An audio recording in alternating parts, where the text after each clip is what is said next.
Director of Open Democracy and Open Democracy Action, a Concord, New Hampshire-based democracy reform group, and will be moderating today's press conference. Today, we're excited to be joined by Congressman Pappas, who is an original co-sponsor of H.R. 1, and it really is a transformative democracy reform. After the events of last week, we know prioritizing democracy is the best thing we can do in this moment. Also on today's press conference, we'll be joined by Senator Melanie Levack to talk about why democracy matters here in New Hampshire, and a UNH student, Lily Jackson. I'd like to introduce Congressman Pappas, who is a lead sponsor of the For the People Act and one of New Hampshire's most vocal activists and advocates for reforms to ensure that government works for everyone, not just the special interests. We're really thrilled to hear from the Congressman, whose leadership and commitment to democracy reform is a key success in moving the For the People forward. And these fights are so important for all Americans and all Granite Staters to have equal access to the polls, to make sure their voice counts and that their voice is not drowned out by special interests. Thanks, Congressman Pappas. Well, it's really great to be with you, Olivia, and I want to thank Senator Levack as well as Lily for spending some time with us here today to draw attention to the urgent need to shore up our democracy, to make sure we have a level playing field so that everyone's voice can be heard, and to ensure that we're moving forward in a way where we can make progress on the fundamental issues that matter to the people of this country. I think there's a long-standing frustration about the disconnect that exists between the community level and our government in Washington, D.C., where sometimes people feel that their voice can't be heard. And we know there are a lot of outside influences that affect that process, whether they're large corporations or special interests that have a lot of money in the system. It's critically important that we seek reform as a way to put the power of our democracy back in the hands of ordinary Americans. That is important. That is critically important right now as we face a once-in-a-generation pandemic, an economic crisis, a crisis around climate change and health and disparities in this country. And so we feel that it's important to prioritize H.R. 1, the For the People Act, as we get to work on behalf of our agenda, trying to make a difference. I think there's something to be said about putting our house in order, making sure that we're taking on these big forces that have prevented us from making progress over the years, as a way to set the stage for us to get some wins on key pieces of legislation and move an agenda forward that lives in the hearts and minds of the American people, but sometimes is stymied by the way our political system is structured and obstacles that have been put in the way over the years. So look, we've got to work together on this. And some of the facets of H.R. 1 that I think are critically important, and this was legislation that was passed in the last Congress, but was blocked by Mitch McConnell in the Senate. We hope it can get its day in the Senate if we can get it through the House. It's a transformational bill that has a few pillars. Anti-corruption. It looks to make sure that we're going after bad actors and we're ending the revolving door that exists between members of Congress and outside lobbying activities. There are clean elections provisions that looks to put the power of our democracy in the hands of everyday citizens, people who might not be able to write big checks, but whose voice is so important in order to move this country forward. We also know, based on what we saw in the last election, that it's really important that we make it easier and not harder to vote in this country. We had an experiment here in New Hampshire with no excuse absentee voting, and hundreds of thousands of individuals in our state between the primary and the general election took advantage of that. And what I hear from those individuals is that they hope that's going to continue to be around to provide another option to make sure that people's voices can be heard. In addition to that, we need to make sure we're preserving integrity in our electoral system, that we have results that can be audited, that there's a paper trail. Like here in New Hampshire, where we use paper ballots, it's really important that there's a paper record of someone's vote. And that's something that's also included in the bill. And removing the barriers that exist around registration. to ensure that that's not an obstacle for someone to show up on election day and cast a ballot is so critically important. One dimension of this bill that I think is really important is taking on the issue of partisan gerrymandering. For decades, and really since the founding of this country, there have been politicians that have sought to pick their voters instead of allowing the voters to pick the elected officials. And that's a practice we've got to end. It has gotten out of control. And, we've seen that happen in New Hampshire after the last census. We need fair districts. We need to make sure there's a level playing field so that ultimately the voters are deciding the direction of our elections and what policies they want to prioritize over the term that someone is elected. So I think this is all about rebuilding confidence, and the kind of sweeping changes that are included in the bill will empower everyday voters ultimately to have a say. And so I'm really looking forward to taking these measures up with our colleagues. As I said, we feel these are reforms that can't wait. I think the time is right based on the experience that we saw through the last election. And we're going to fight to, make sure that this bill gets to the floor soon so that we can strengthen our democracy. We can take on corruption.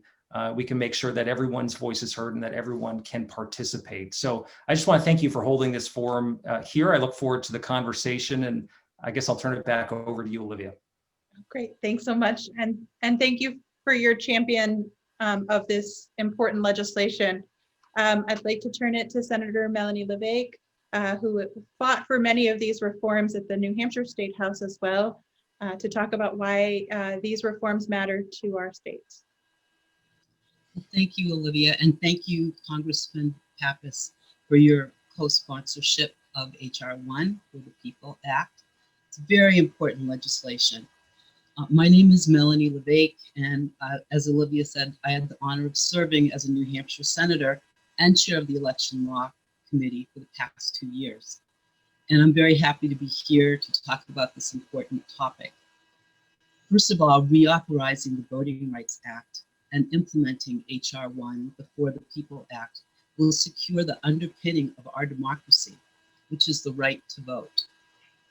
Through COVID, we have seen the need to modernize our election process with automated voter registration. H.R. 1 would enact automated voter registration at the federal level, and all of our states will benefit. Adopting no excuse absentee ballots and having the ability to cast those ballots early was necessary to ensure that no one would be disenfranchised during COVID. These temporary changes enabled us to ensure that all eligible voters could cast their ballot and should be made permanent. We also need campaign finance reform. Even in a small state like New Hampshire, our campaigns are influenced by dark money and outside interests. We should at least have full disclosure to understand who is donating to these campaigns. Last year, I personally saw the power of small dollar donations. These donations represented greater public involvement. In contrast to large donations, whose unknown origins displace the power of the public. The For the People Act will shed light on these large donations, and it will encourage more public involvement in our democracy. So just as important as being able to cast your ballot is having fair representation and drawing fair districts. Despite what you may hear, New Hampshire is an extremely gerrymandered state. In an NPR interview from 2019 regarding the governor's veto of an independent redistricting commission, the analysis of 30 years of election data found that New Hampshire had a consistent Republican advantage when drawing districts. Implementing independent redistricting commissions ensures that districts are drawn fairly and without political bias. There are currently 2 bills and a constitutional amendment to be voted on in Concord, and we are hoping that our legislature will pass them. Independent redistricting commissions are a critical tool to ensure that districts are drawn for the people, not for the politicians. The passage of H.R. 1 and the Voting Rights Act are important pieces of legislation.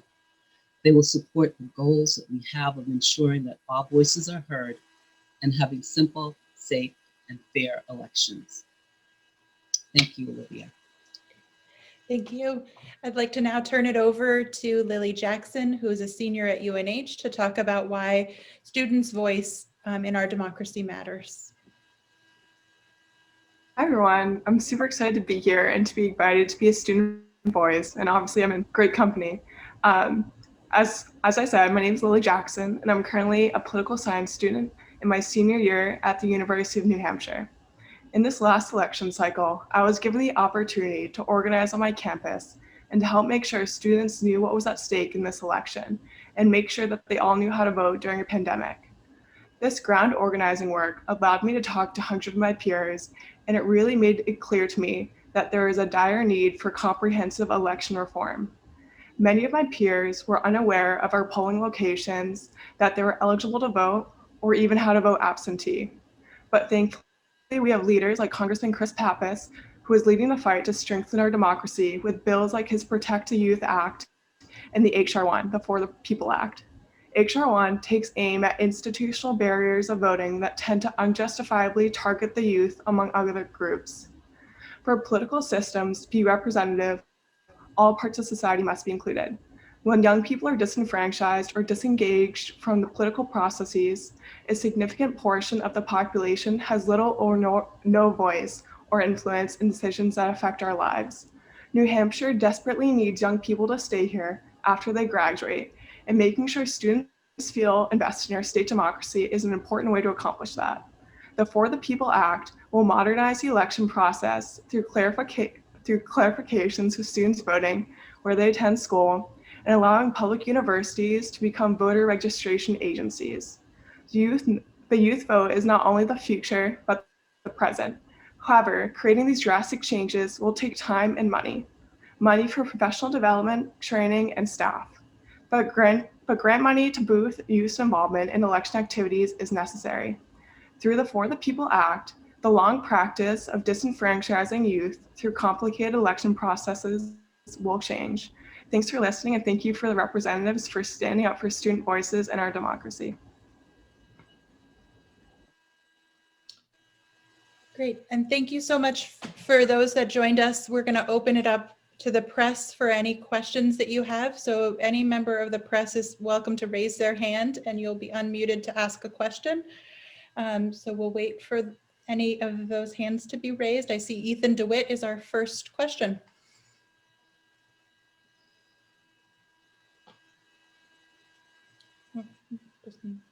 Hey there. So the question would be to the congressman. I just want to know, this is a really sweeping bill. There's a lot to unpack here, but one of the most significant ones, you mentioned gerrymandering. Obviously, every state has their own process for drawing up its districts. So what would you say to people who look at this and say this is a total usurpation of states' rights by doing a top-down approach from the federal government?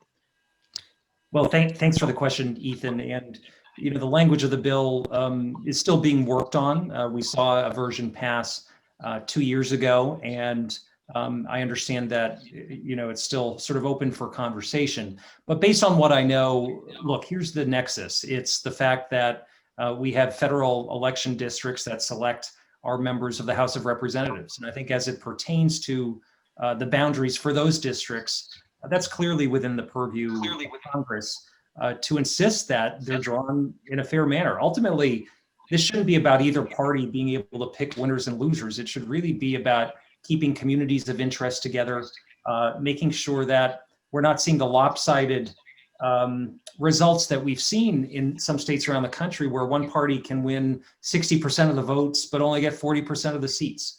That results in basically an undermining of the will of the people and the intent of the voters come election time. And it can entrench one party in power for 10 years or more and make it harder for the voices of the people to be heard. So I think absolutely there's a federal role here And I think, as we look at the drawing of those federal districts, that's what the language will focus on in the legislation. But I think when it comes to, just election and election policy generally, we've seen a number of states elect to adopt these independent commissions. They've worked quite well. If you look at some of the Western states that have had them in practice for several decades, they truly do look to create more competitive districts. And ultimately, I think that's better for the voters. When you get one party deciding how many seats they're going to get ahead of time, the only action is really in a party primary. And then you get the kind of polarization that we've seen in Congress and in state legislatures across the country. So this is about, trying to focus on, competitive races, keeping communities of interest together, and making sure that there's a true contest where the voices of the people can be heard. And I think that can really help us kind of bridge this divisive point in our history. If we have more competition, if we're electing people that have to work with people of all points of view and listen to them back home, we've got a much better shot at working together and actually addressing some of the issues that are important to the people back home.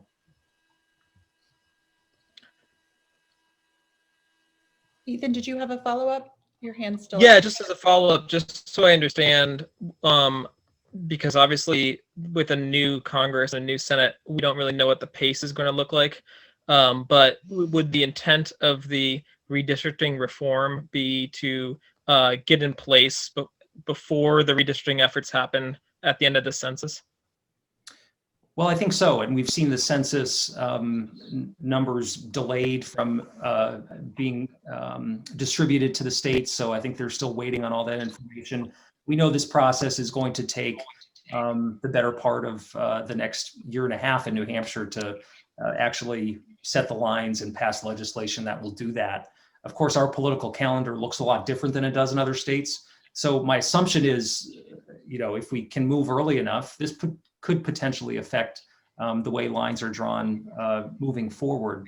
And I think that's the hope. You don't want to set up a process for and basically have locked in for the next 10 years districts that are fundamentally unfair. This is not about advantaging one party or another. It's about letting fair arbiters try to suss out what the best lines look like to try to prioritize the kind of competition in fair districts that we need. Yeah, and just Would to it be follow up, retroactive? Let's say the bill.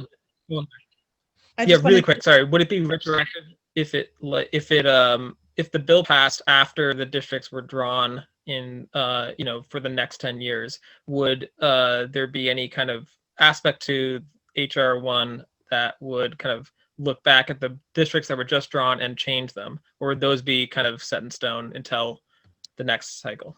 I don't know if that makes sense. Well, I think we'd have to take a look at the language and see what's being contemplated.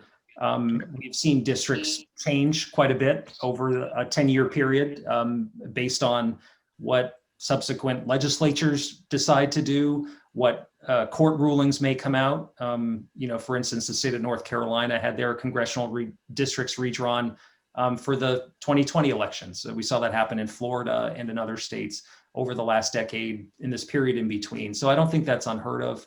And I think this is about fundamental fairness. So if it takes some time to get it right, I don't see why we can't revisit it prior to, the next decennial census. Yeah, and HR 1 really bans partisan data to be used in drawing the map and racial gerrymandering. So I think those are really important provisions in sort of setting the parameters on how the lines are drawn. But we're hearing Speaker Pelosi really wants to move HR 1 as a very first priority. If this moves through the House and through the Senate and onto the Biden administration's desk, we would see this reform be passed prior to the drawing of the lines. And I think that is everybody's hope. Anything else, Ethan? Is there other questions from other members of the press?